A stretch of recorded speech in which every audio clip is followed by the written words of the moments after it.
Hello বন্ধুরা, কেমন আছো সবাই? আশা করছি তোমরা সবাই ভালো আছো। আর আমি এখনো আপাতত একই রকম আছি। গলার আওয়াজ এরকম এরকম এরকম এরকম হচ্ছে, কিন্তু তারপরেও ভাবলাম যে এক তো বিজনেস যেটা আছে সেটা তো ক্ষতি হচ্ছেই, ক্ষতিগ্রস্ত হচ্ছে আমার শরীর খারাপের জন্য। রেগুলারিটি মেনটেন করতে পারছি না। তার সাথে সাথে যদি এইভাবেই আমি ভিডিও স্কিপ করতে থাকি তাহলে মনের মধ্যে উথাল পাথাল আরও বেশি হবে। দেখলাম আমাকে অনেকে অনেক রকম সাজেশন দিয়েছে এই পরিস্থিতি থেকে বেরিয়ে আসার জন্য। তার মধ্যে দর্শকরা প্রচুর পরিমাণে হোম রেমেডির সব দিয়েছে।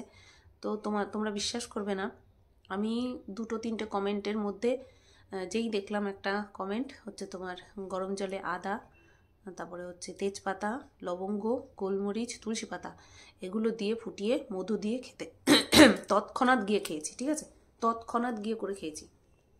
এই এখন সন্ধেবেলা একটুখানি চা খেলাম, আজ 2 দিন পর চা খেলাম। যেই মানুষ আমি সন্ধেবেলা চা ছাড়া থাকতে পারি না।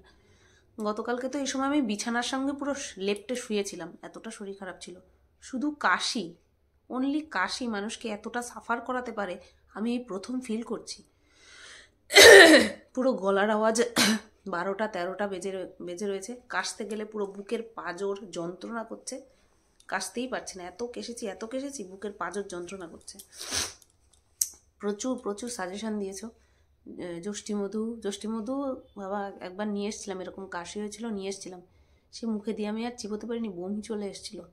তারপরে হচ্ছে তোমার অনেকে অনেক নুস্কা দিয়েছো, প্রচুর। তো দেখলাম ভিডিওতে রিম বলেছে চুপ থাকতে, চুপই থাকছি। ফোন কলও অ্যাটেন্ড করছি না আমি।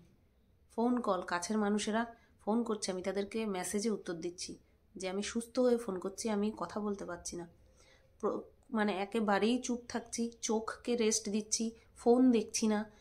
যে 2-3টে না দেখলে না, টাইম মতো পাস করতে হবে। জল ঘাটা পুরো বন্ধ করে দিয়েছি। স্নান করতে গেলে আর জরুরি কাজের জন্য যতটুকু ততটুকু বাদ দিয়ে জল পর্যন্ত ঘাটছি না, কারণ আমি এতটা সাফার করছি। আর তোমরা জানো সামনে আমার জন্মদিন, জানি না কি হবে না হবে। একটা ছোট্ট প্ল্যান ছিল নিজের পরিবারকে নিয়ে, কিন্তু সেটা মনে হচ্ছে না এখন আর হবে। দেখা যাক কি হয়। তো যাই হোক, যেটা বলতে আসলাম সেটা হলো, আমি সকালের ভিডিওতে বলছিলাম যে ঢ্যাঁড়স আর কিমাকে নিয়ে কিছু বলবো। ঢ্যাঁড়সকে একটা কথাই বলবো, ঢ্যাঁড়সের যে যে একটা বলে না, আরে বলো না, সততা, সেটা এখন বেরিয়ে এসেছে। ঢ্যাঁড়সের সততা বেরিয়ে এসেছে। ঢ্যাঁড়সের সততা দেখে ভালো লাগছে। ঢ্যাঁড়স যেভাবে কথাগুলো বলছে, নির্ভয়ে নির্ডরে যেভাবে কথাগুলো বলছে, সেগুলো দেখে খুব ভালো লাগছে, ঠিক আছে।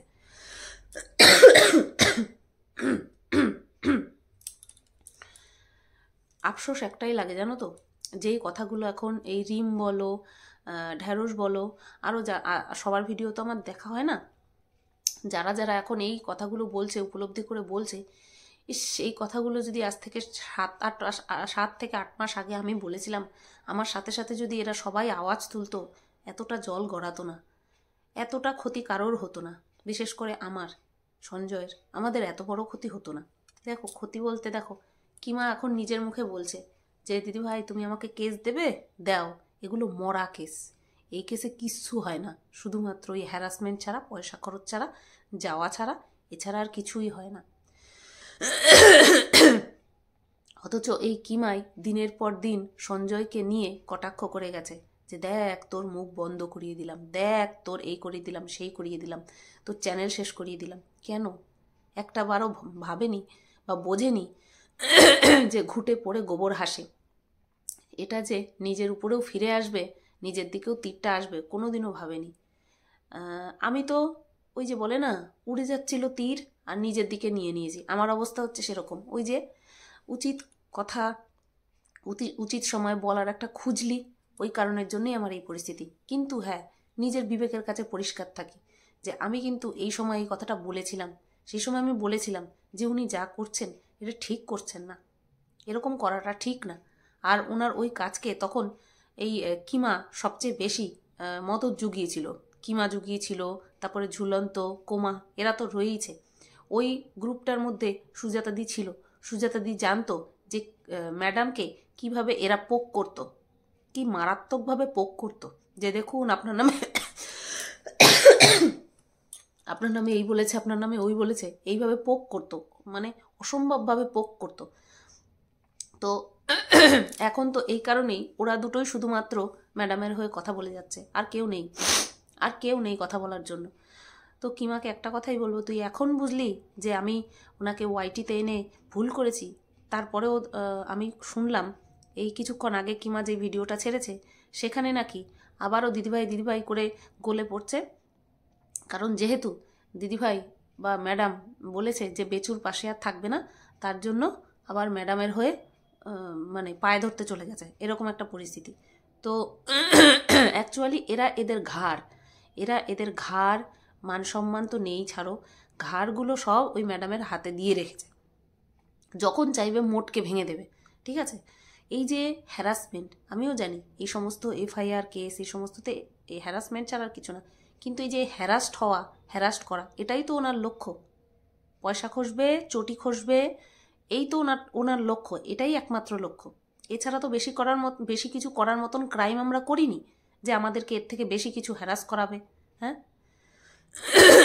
তো এটাই তো করতে গিয়ে করানোর জন্য একেবারে 4 হাত পা মিলে ম্যাডামকে উপরে তুলেছিলিস, আর এখন ম্যাডাম দোষের ভাগী হয়ে গেল, এখন ম্যাডাম খারাপ হয়ে গেল। ম্যাডামের এই কাজগুলিকে সমর্থন করে করে তোরা তালি বাজিয়েছিস, আর ম্যাডামের কত ক্ষমতা সেই দম্ভের বহিঃপ্রকাশ করেছিস তোরা সবাই মিলে। আর এখন ম্যাডামকে সবাই মিলে তোরা নিচু দেখাচ্ছিস। ম্যাডাম যে যদি কোনো খারাপ কিছু করে থাকেও তার পেছনে মদত জুগিয়েছিস তোরা, আর আজকে হঠাৎ করে ম্যাডামকে একা দোষের ভাগই করে দিলি যে উনি করছেন। তোরা মদত জোগাসনি, তোরা মজা নিসনি, তোরা মজা পাসনি, আর তোরা সেই মজা নিয়ে তোরা ভিডিও বানাসনি। এখন সব দোষ ওনার একা রয়ে গেল, তাই না রে কিমা? হ্যাঁ, নিয়ে এসেছিলিস যখন তুই একটা সাধারণ বিষয় তুই কি বলেছিস আমি বুঝতে পারিনি, তাই তুই বুঝতে পারিসনি? যখন ওই 3টে ফ্যামিলি নিয়ে এই সমস্ত চলছিল তখন তুই বুঝিসনি? আমি বাইরের মানুষ হয়ে ওনার সাথে পার্সোনালি না মিশেও আমি বুঝতে পেরেছিলাম যে এটা যা হচ্ছে ঠিক হচ্ছে না। আর তুই ওনার সাথে মিশেও তুই নাকি এত বুদ্ধি রাখিস, এত অভিজ্ঞতা তোর, তা তোর এত সেন্স, তুই বুঝিসনি যে ওখানে আদৌ কিছুই হচ্ছে না, কোনো কিছুই হচ্ছে না। আরও একজনের ঘরে ঢুকিয়ে সব কিছু তুলে দিয়ে হাতে, তারপরে এখন বলছিস আমি ভুল করেছি, খাল কেটে কুমির এনেছি। হ্যাঁ, তুই বলছিস না যে তুমি আমার জন্যই গর্ত খুঁড়ছ, তুই মানুষের জন্য গর্ত খুঁড়েছিস, আর আজকে সেই গর্তে তুই পড়তে যাচ্ছিস। ম্যাডামকে ফালতু ফালতু দোষ দিবি না, ওনার কাজই এটা। উনি বরাবর বলে এসেছে যে আমি কেস দিতে ভালোবাসি, কোনো এদিক সেদিক দেখলে আমি একটা মানুষকে দিয়ে আরেকটা মানুষের বিরুদ্ধে কেস করাই, এটাই ওনার কাজ। উনি এটাও বলেছেন যে বিরোধী পক্ষের যদি কেউ আমার কাছে হেল্প চায় অন্যের বিরুদ্ধে কেস করাতে, আমি সেটাও করব। তা তোদের মাথায় তখনও এটা ঢোকেনি? তোরা ভেবেছিলিস যে ম্যাডামকে এক পক্ষ তোদের দলে করে রাখবি, ওনাকে আর কোনো দিকেই যেতে দিবি না, আর উনিও যাবে না। এটা তোদের ভুল, এটা তোদের বোঝার ভুল, এটা তোদের মতলবে তোরা ভেবেছিলিস ম্যাডামকে ইউজ করবি। আমি বলেছিলাম কে কাকে নিয়ে খেলছে সেটা বোঝার মতন ক্ষমতা তোদের এখনো হয়নি। যেই ভবিষ্যৎবাণী আমি আজ থেকে 7 থেকে 8 মাস আগে করে রেখেছিলাম, এখন শুধু তোরা সেগুলো আওড়াচ্ছিস, আর কিছু না। এবার ঢেঁড়সকে বলি কিছু কথা। আমি একটা কথা বলেছিলাম, ওর চ্যানেল ডিলিট হওয়ার পিছনে সম্ভাব্য 2টো কারণ। একটা হচ্ছে ও ফেস না দেখিয়ে ভিডিও করে, 2 নম্বর হচ্ছে কোনো সঙ্গীন রিপোর্ট ওর চ্যানেলের নামে করা হয়েছে, যার জন্য ওর চ্যানেলটা নেই। ঢ্যাঁড়স প্রমাণ দিয়ে, এই ভিডিওর উদাহরণ দিয়ে, ওই ভিডিওর উদাহরণ দিয়ে বলছে না এরকমটা ইউটিউব র্যান্ডামলি করছে, যাত্রার সাথে নাকি এরকম হয়ে যেতে পারে, খুব কম এরকম হয়। কিন্তু হঠাৎ করে যেই কিনা বৌদিকে নিয়ে ভিডিও করা শুরু করলো, তারপরেই ঢ্যাঁড়সের চ্যানেল আর নেই। এটা একটুখানি আমাকে ভাবিয়েছে, আর সারা জীবন ভাবাবে। ঢ্যাঁড়স হয়তো মুখে কিছু বলতে পারে না, বা হয়তো সত্যি সত্যি আন্দাজ করতে পারছে না, কিন্তু তারপরেও ঢ্যাঁড়স আজকে যেই ভিডিওটা বানিয়েছে সত্যি ভালো বানিয়েছে। আমি হ্যান, আমি ত্যান, আমি ভাতের ফ্যান, লিরিক্সগুলো বেশ মেলায় সুন্দর। ঠিক আছে, আচ্ছা ঢ্যাঁড়স ওই কথাটা বলবি না, লরির পিছনে বাইন্দা পিটামু, ওইটা বলবি না, বস্তায় ভইরা পিটামু, ওটা বলবি না? না, আচ্ছা, না বলার দরকার নেই, না ওটা ম্যাডামের উদ্দেশ্যে বলার দরকার আছে, না ওটা অন্য কারোর উদ্দেশ্যে বলার দরকার আছে। ওই টাইপের উত্তেজনামূলক কথা কারোর উদ্দেশ্যে বলার দরকার নেই, অপরাধমূলক কথা কারোর উদ্দেশ্যে বলার দরকার নেই।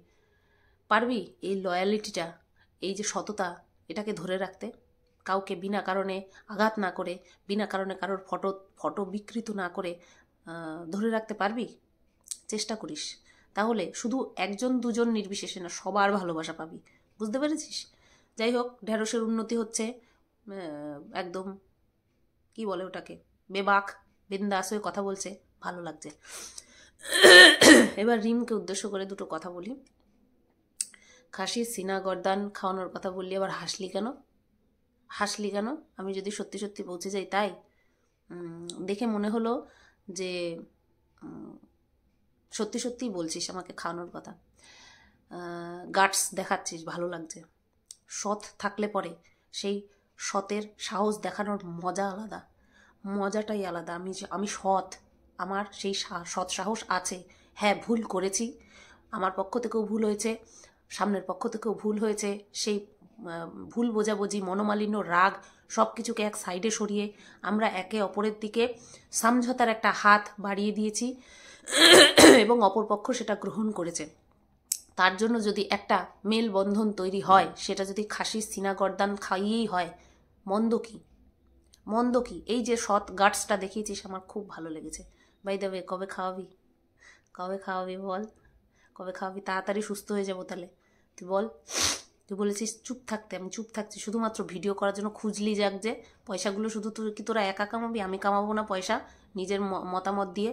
এই বাসি জিনিস নিয়ে ভিডিও করলে মানুষ অত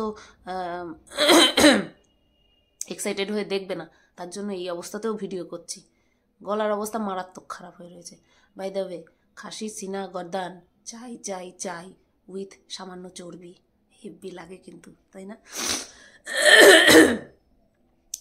এই যে একটা শুভ সূচনার যে একটা সূত্রপাত, তার মধ্যে ইনভলভ হওয়া, এটাও কিন্তু একটা সাহসিকতার পরিচয়, যেটা কিনা রিম দেখাচ্ছে। আর আমি তো বরাবরই সাহসিকতার ভান্ডার ভাই।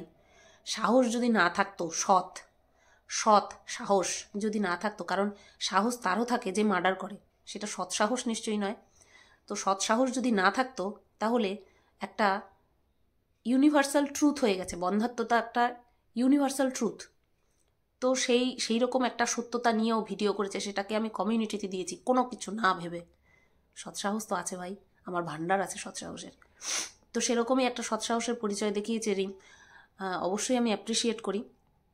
এবং যদি এরকম কোনো দিন আসে, তোমরা দেখো যে আমি রিমের বাড়িতে গিয়ে, অথবা রিম আমাদের বাড়িতে এসে, যে কোনো একভাবে আমরা এক জায়গায় এক ফ্রেমে আছি, অবাক হবে না, রাগ হবে না, কষ্ট পাবে না।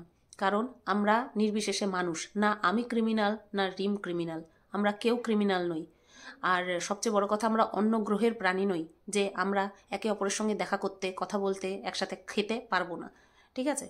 একটা ভালো জিনিসের যদি সূত্রপাত হয়, আমি জানি আমার দর্শকেরা একদম সাগ্রহে গ্রহণ করবে, আর এটা তারা জানে, সুতরাং নিজের আদর্শ থেকে এক চুলও সরবে না, তাই না বলো? ভুল ভ্রান্তি আমাদের সবার ছিল, আমি সব সময় বলি ভুল ভ্রান্তি সবার ছিল। যেটা আমি আজকে যেইভাবে করছি, সেটা প্রথম দিন এইভাবে করা সম্ভব ছিল না, কারণ মানুষ ঠেকে শেখে, মানুষ ধাক্কা খেয়ে শেখে। আজকে দেখো, এই যে ম্যাডামকে নিয়ে সবাই যা যা বলছে, ভালো ভাষাতেই বলছে, আমিও কিন্তু প্রথম দিন ভালো ভাষাতেই বলেছিলাম। যখন ম্যাডাম বলেছিলেন কালনা থানায় নাকি সঞ্জয়কে পেটানো হয়েছে, আমি বলেছিলাম এটা অসম্ভব, এটা সম্ভব নয়, প্রশাসন এইভাবে আইন লঙ্ঘন করতে পারেন না। আমি তখন কিন্তু সঞ্জয়ের সঙ্গে আমার কোনো কথোপকথন ছিল না, তারপরেও কিন্তু আমি সঞ্জয়ের হয়েই কথাটা বলেছিলাম, কারণ ওই কথাটা ভুল ছিল। ঠিক আছে? তো চলো এই কথাগুলো এই পর্যন্ত রাখি। এবার আসি, ম্যাডামকে দুটো প্রশ্ন করব। আপনাকে দেখলাম, আপনার কমিউনিটিতে দেখলাম যে আপনি বেচুর কাছ থেকে সরে যাচ্ছেন, বা বেচুর মাথার থেকে সরে যাচ্ছেন, হাত সরিয়ে নিচ্ছেন। কেন কেন সরে যাচ্ছেন? আপনি নিজের মুখে বললেন আর 5 মাস পরে আপনি কোর্ট পড়বেন, উকিল হয়ে যাবেন। আপনার তো প্রচুর মানুষের সঙ্গে উঠা বসা পরিচয় রয়েছে, ঠিক আছে?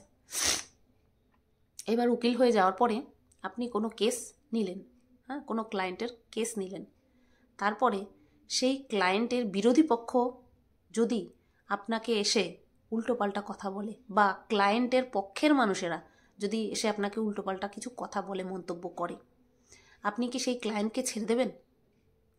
ছেড়ে দেবেন কি? ছাড়বেন না তো। একজন উকিল তার মক্কেলকে জেতানোর জন্য সব রকম সাম দাম দণ্ড ভেদ সব রকম রাস্তা অ্যাপ্লাই করে, তাই না? তাহলে আপনি একজন 40 মহিলা প্লাস একটা সংগঠন চালাচ্ছেন, এত কাজ হ্যান্ডেল করেন, এত মানুষকে এত কিছু করে দিয়েছেন, তারপরে আপনি একজন প্রফেশনাল উকিল হতে চলেছেন। তাহলে আপনি যদি ছোট ছোট কথায় কষ্ট পান, রেগে যান, কেউ আপনাকে বার্থডে উইশ করলো না, আপনি রেগে গেলেন, কষ্ট পেলেন, কেউ আপনাকে নিয়ে সমালোচনা করছে, তারপরে আপনি বললেন যে আপনি আপনার ক্লায়েন্টের পাশে থাকবেন না। এটা এখন সত্যি সত্যি হাস্যকর লাগছে। কারণ এইভাবে আমরা ছোটোবেলায় বলতাম আমি খেলবো না। আর অপরপক্ষ বলতো দান দিয়ে যাবি, খেলবি না মানে তোর দান তুই দিয়ে যাবি, খেলতে তোকে হবেই। হ্যাঁ, এরকম ছোটোবেলায় আমরা করতাম। তো আপনার তখন ছোটোবেলা নেই ম্যাডাম। কথায় যদি আপনি এরকম করেন, এই তুই আমার বার্থডে উইশ করিস নি, আমি তার জন্য তোর বিরুদ্ধে কেস করব, এরকম করবেন না। আপনার ক্লায়েন্ট হারুক জিতুক যা কিছু হোক, শেষ পর্যন্ত ক্লায়েন্টের সাথে থাকবেন, নতুবা অ্যাজ এ উকিল হিসাবে আপনার তো রেপুটেশন থাকবে না। আর আপনার যদি রেপুটেশন না থাকে, তখন কি আপনার কাছে ক্লায়েন্টরা আসবে না তো। আপনার সরার দরকার নেই, যে যা বলছে বলতে দিন না। আপনার ক্লায়েন্ট তো আপনাকে কিছু বলছে না, বলছে না তো। তাহলে ক্লায়েন্টকে কেন ছাড়বেন? এভাবে মাঝপথে কেন ছাড়বেন? আর এই যে কোথা থেকে একটা গুজব রটেছে যে বেচু নাকি 1.5 কোটি টাকার মালিক, 1.5 কোটি সম্পত্তির মালিক। আর সবার একটাই কথা যে যার কিনা 1.5 কোটি টাকার সম্পত্তির মালিক, যে তার এত খারাপ পরিস্থিতি কেন হবে? এবার থাকতে পারে তার 1.5 কোটি টাকার সম্পত্তি, কিন্তু হাতে তার হয়তো লিকুইড মানি হয়তো কম আছে,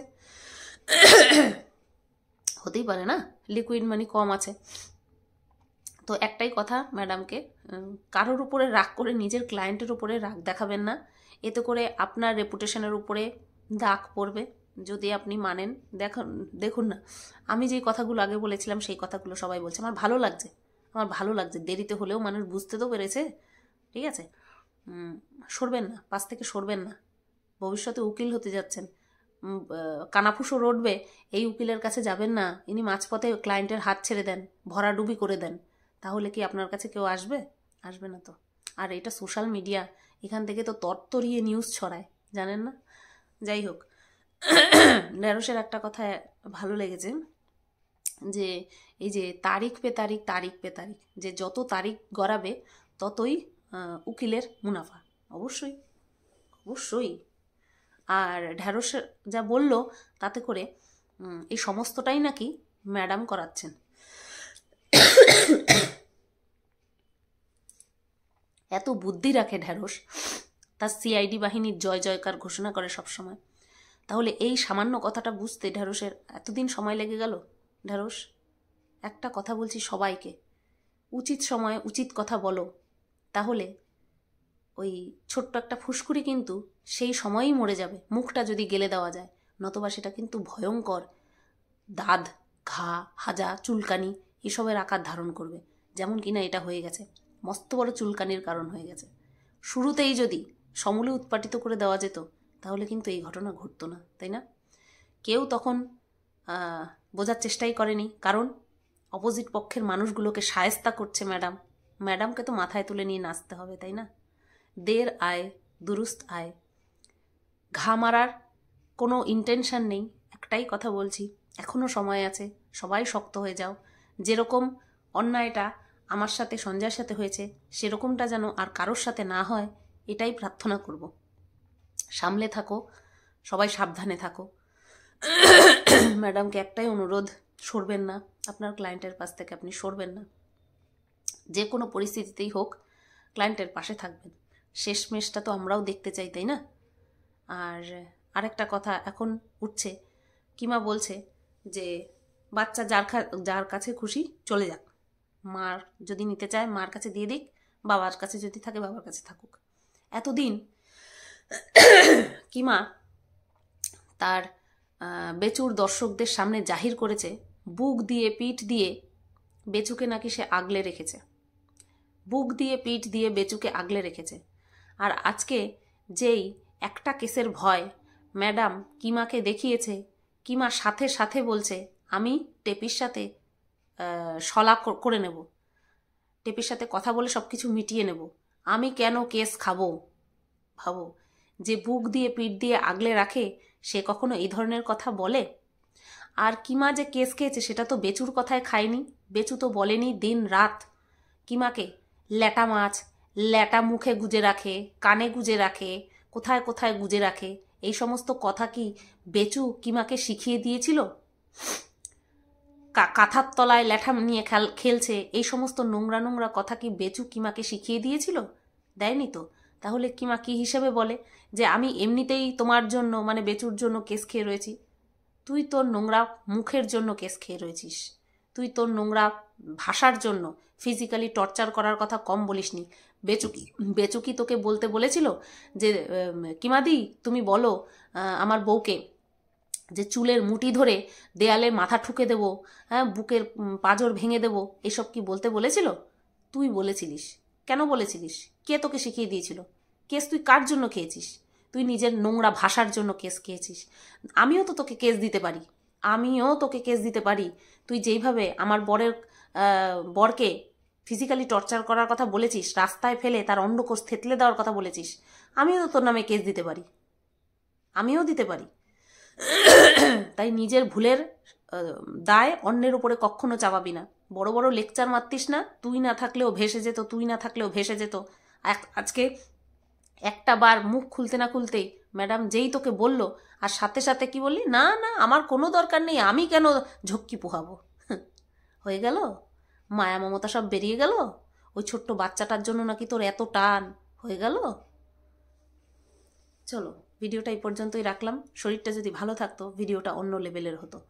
যাই হোক, সবাই তোমরা ভালো থেকো, সুস্থ থেকো, টাটা, গুড নাইট।